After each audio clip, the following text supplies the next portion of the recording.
baca wapresnya Ganjar, ada nama dua menteri Jokowi, Pak Basuki sama Bu Sri Mulyani. Ini ceritanya gimana tiba-tiba muncul dua nama ini? Ya.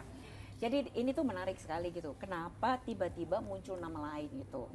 Jadi setelah Ridwan Kamil mengatakan mau ada breaking news gitu, padahal kan selama ini kan karena dia udah di framing, udah deket nih sama Ibu Megawati gitu, bicara soal Soekarno dan lain-lain gitu kan, bicara soal emotion kan gitu.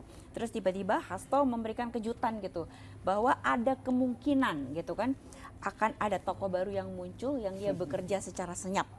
Tapi semua masyarakat tahu pekerjaannya dia. Sebenarnya netizen itu ada dua yang disebutkan. Yang pertama adalah Basuki, yang kedua adalah Sri Mulyani. Tetapi lucunya lagi, tiba-tiba Pak Said mengatakan kita mempertimbangkan Gibran. Jadi Gibran ada juga gitu kan. Nah, di netizen itu Pak Basuki itu dikenal orang yang sangat menarik gitu ya. Terus netizen itu masih ingat dia sangat lucu ketika upacara 17 Agustus gitu.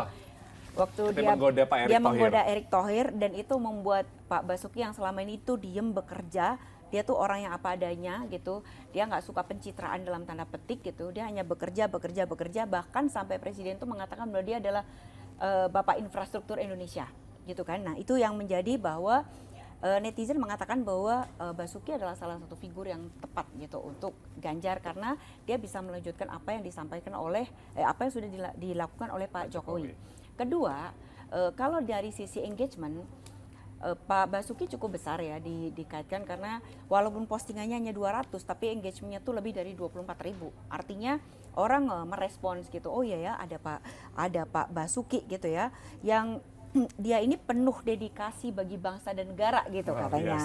Nah kemudian dia tidak suka pencitraan, apa adanya, punya rekam jejak yang baik, pekerja keras, dan membangun Indonesia secara progresif. Ini kata si netizen gitu ya.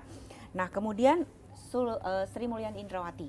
Nah nama ini tuh dianggap sama netizen yang dimunculkan ada dua nama.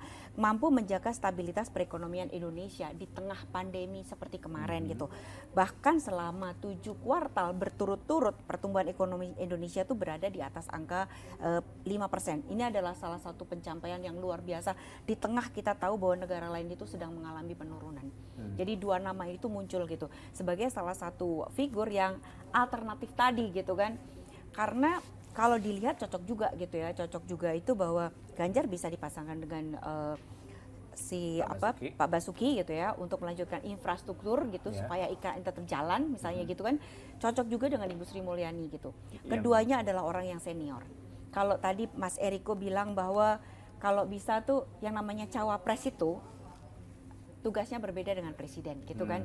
Dua figur ini juga cocok dengan syarat yang disampaikan oleh Pak Eriko tersebut gitu. Oke, Bang Rey, ada komentar nggak? Ini ada dua nama lagi nih muncul. Tinggal kita uji dari 5 itu tadi. Ada elektabilitas nggak? Ada isitas nggak? Ada asosiasi dengan kelompok-kelompok agama nggak? Elit partai nggak? Dekat dengan Pak Jokowi apa nggak? Pak Jokowi dua nama ini, saya kira cuma yang kelima dengan Pak Jokowi, tapi kan ada Gibran di situ. Dan sebagainya. Artinya kalaupun Pak Jokowi mau endorse orang, ya dia endorse anaknya lah kan.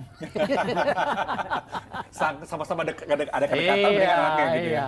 Dan saingan mereka juga berat kan. Ada Erik juga, ada Sandiaga juga kan. Semuanya juga mau maju kan gitu.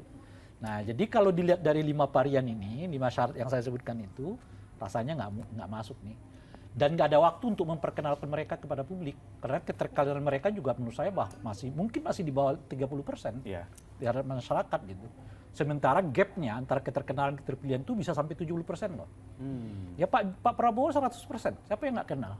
Tapi kan keterpilihannya masih 30-35. Kan gapnya tinggi sekali antara keterkenalan dengan keterpilihan. Kan?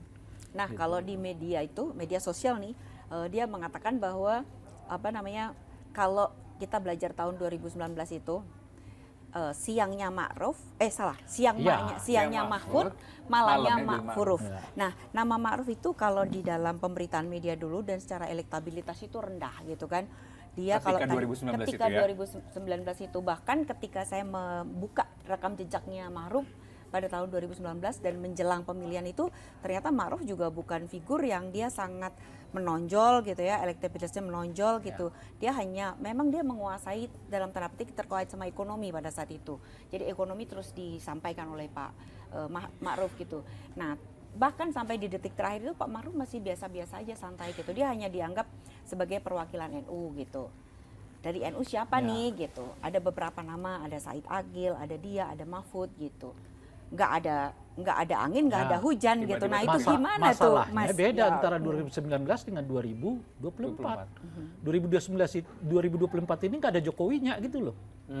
Nggak ada orang. Jadi orang masih melihat siapapun yang menjadi pasangannya. Bukan, kejadian yang kayak begitu bisa terjadi pada presiden yang incumbent. Oke. Artinya nanti kita bicara 2029. Nah 2029 itu calon wakil presiden itu bisa siapa aja tergantung pada presiden yang lagi populer gitu loh. Kan itu kejadian 2009 pada zamannya Pak SBY. Kan orang mikirnya dengan Pak Yusuf Kala lagi, ini belak beluk. Enggak, tiba-tiba Pak Budiono. Dari kategori mana pun nggak kena nih. Pertama nggak ada yang begitu kenal orang Pak Budiono siapa. Sama-sama Jawa Timur, sama-sama di kelompok nasionalis gitu ya, sama-sama birokrat sebetulnya gitu. Pak SBY, beliau birokrat, ini Pak SBY juga kurang lebih birokrat karena udah lama sekali di pemerintahan kan sebetulnya gitu. Tapi karena elektabilitas Pak Prabowo sekarang SBY saat itu nggak ada yang tandingi ya, istilah saat itu tutup mata aja jadi gitu. Nah 2004 ini nggak ada.